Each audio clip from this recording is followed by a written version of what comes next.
A troca da antiga pela nova. Quando ele diz nova, torna antiquada a primeira. Ora, aquilo que se torna antiquado e envelhecido está prestes a desaparecer. Hebreus 8:13.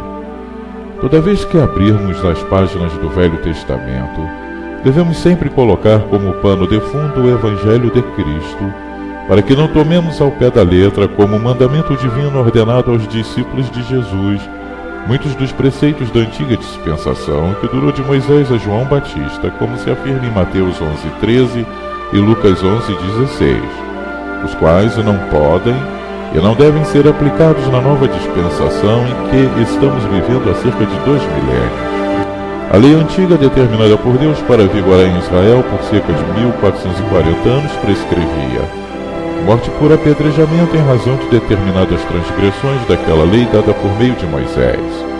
Como maldito de Deus, deveria-se anunciar a si mesmo publicamente o leproso. Proibidos estavam vários alimentos, classificados como impuros, sacrifícios de animais oferecidos para cobrir o pecado e muitos outros preceitos civis e cerimoniais além dos morais. Deus, pela lei, revelava que era o juiz do seu povo e ensinava ao mesmo tempo o quanto é oposto ao pecado. Todavia, em sendo juiz, é também Pai bondoso, amoroso, misericordioso, perdoador e salvador.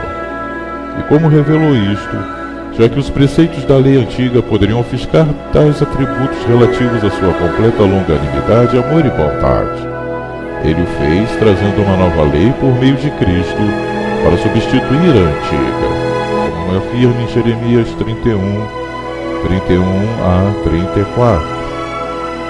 Eis aí vem dias, diz o Senhor, em que firmarei nova aliança com a casa de Israel e com a casa de Judá, não conforme a aliança que fiz com seus pais no dia em que os tomei pela mão para os tirar da terra do Egito, porquanto eles anularam a minha aliança, não obstante eu os haver desposado, diz o Senhor.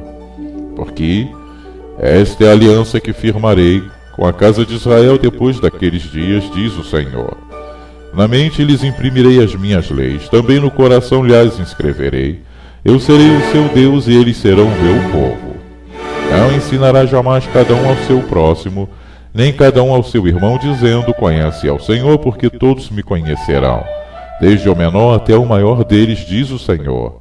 Pois perdoarei as suas iniquidades, e dos seus pecados jamais me lembrarei. Lê-se também em Hebreus 8:7, porque se aquela primeira aliança tivesse sido sem defeito, de maneira alguma estaria sendo buscado lugar para uma segunda. E em Hebreus 8:13, quando ele diz nova, torna antiquada a primeira. Ora, aquilo que se torna antiquado e envelhecido está prestes a desaparecer. Em Hebreus 9:15, por isso mesmo ele é o mediador da nova aliança, a fim de que, intervindo a morte para a remissão das transgressões que havia sob a primeira aliança, recebam a promessa da eterna herança aqueles que têm sido chamados. Em Hebreus 10:9 e 10. Então acrescentou, eis aqui estou para fazer, ó Deus, a tua vontade. Remove o primeiro para estabelecer o segundo. Nessa vontade é que temos sido santificados, mediante a oferta do corpo de Jesus Cristo, uma vez por todas.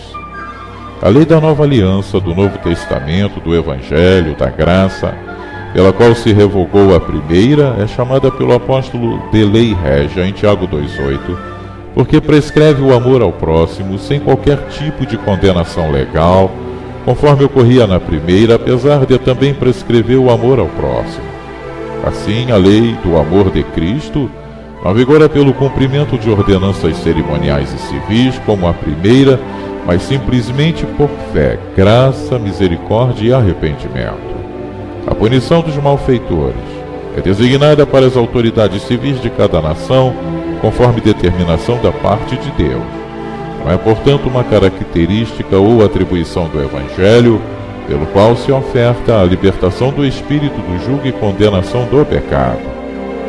A lei do Evangelho é amar a Deus acima de tudo e ao próximo como a si mesmo.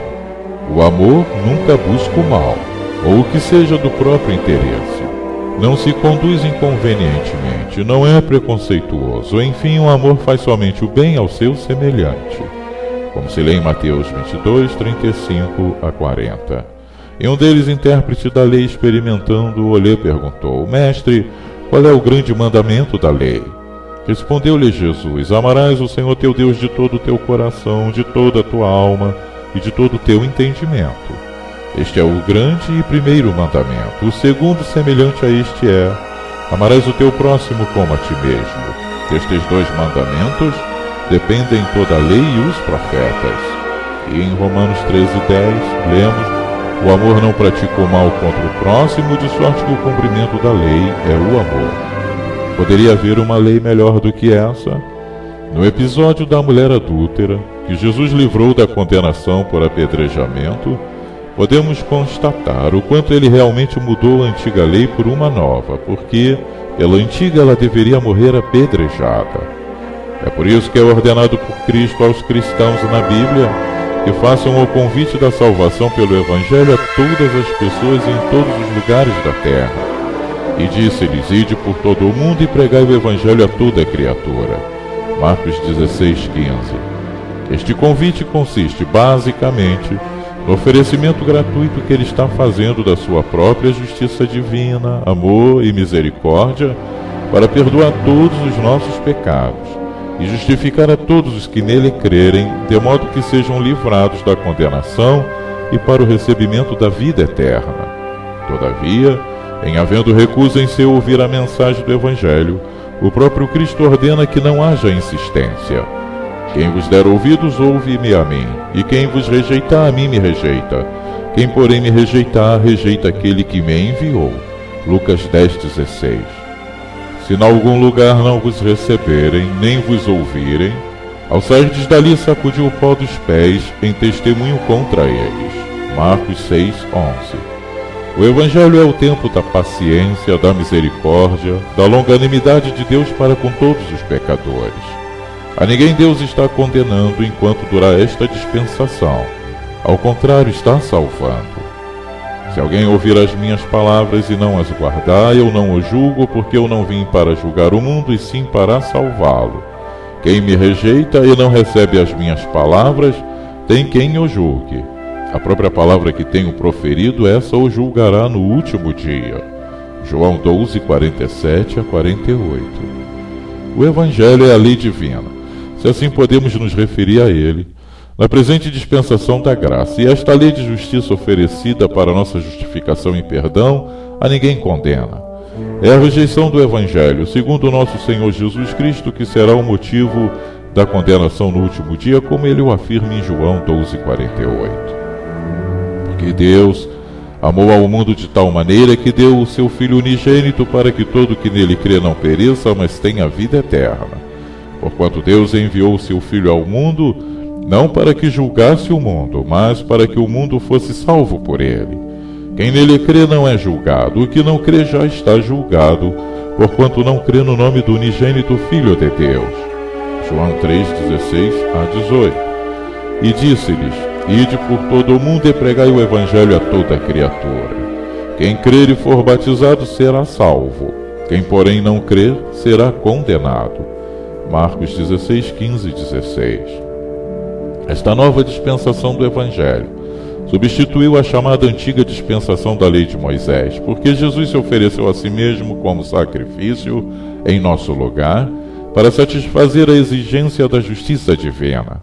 Não é, portanto, do teor e essência do Evangelho condenar as pessoas pelos seus maus atos e até mesmo pensamentos, porque até os próprios cristãos que fazem a oferta do Evangelho também são pecadores, que foram remidos pela graça mediante a fé em Jesus.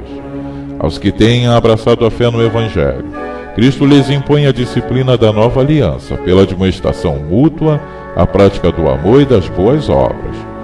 Outra característica do convite do Evangelho é que não deve fazer distinção de qualquer pessoa, que não deve haver preconceito de raça, religião, condição social ou de qualquer outra natureza. Desta forma, aqueles que têm sentimentos preconceituosos não estão de modo algum anunciando o verdadeiro Evangelho de Cristo, tal como ele se encontra registrado nas páginas da Bíblia. Mas agora, sem lei, se manifestou a justiça de Deus testemunhada pela lei e pelos profetas. Justiça de Deus mediante a fé em Jesus Cristo para todos e sobre todos os que creem, porque não há distinção, pois todos pecaram e carecem da glória de Deus. Romanos 3, 21 a 23. Porque isto seria uma contradição, uma vez que não se pode conciliar preconceito com o fato de Jesus não fazer acepção, distinção de qualquer pessoa, e de igual modo devem, portanto, agir aqueles que falam em seu nome.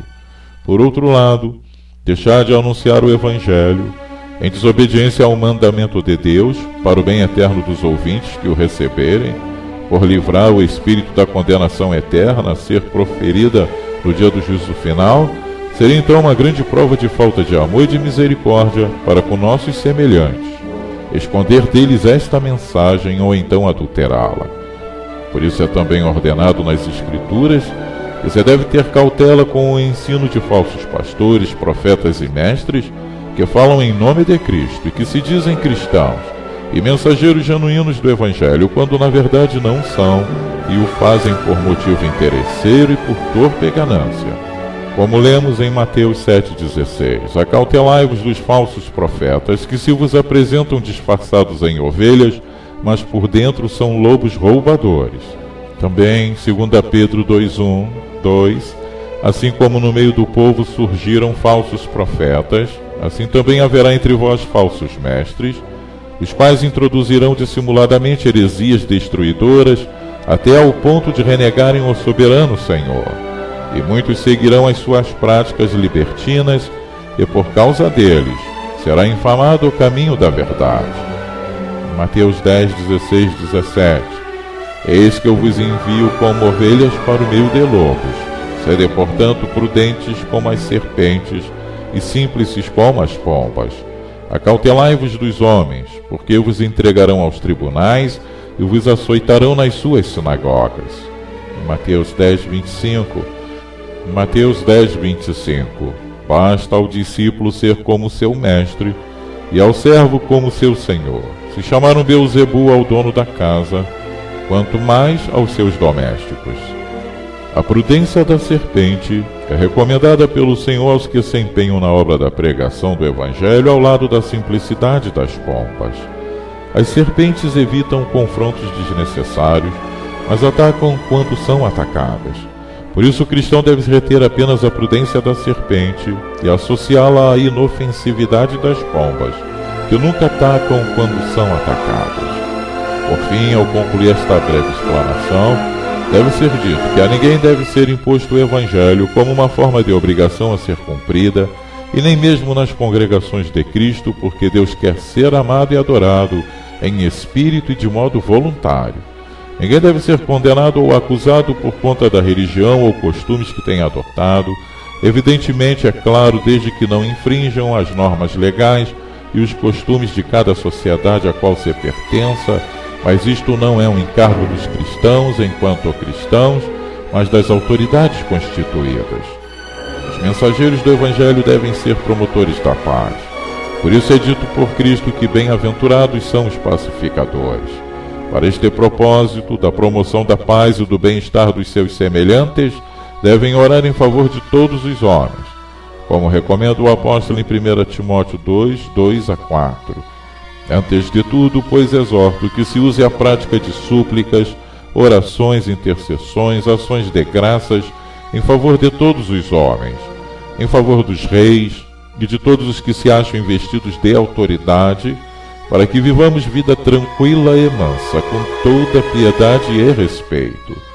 Isto é bom e aceitável diante de Deus, nosso Salvador, o qual deseja que todos os homens sejam salvos e cheguem ao pleno conhecimento da verdade. Devem também os cristãos serem modelos de bom comportamento e de conduta, como pais, filhos, empregados, empregadores ou o que for. Devem estar sujeitos às autoridades, porque, conforme afirmado na Bíblia, não há autoridade genuína que não tenha sido instituída por Deus. Como se lê em Romanos 13:1, todo homem esteja sujeito às autoridades superiores, porque não há autoridade que não proceda de Deus, e as autoridades que existem foram por ele instituídas. O Evangelho não é pregado por mero dever de consciência ou por obediência ao mandamento divino, mas, sobretudo, porque os discípulos de Jesus são movidos em amor a fazê-lo pelo mesmo Espírito Santo que neles habita e que também atuava em nosso Senhor Jesus Cristo. Como se lê em Atos 10:38, como Deus ungiu a Jesus de Nazaré com o Espírito Santo e com poder, o qual andou por toda parte, fazendo o bem e curando a todos os oprimidos do diabo, porque Deus era com ele.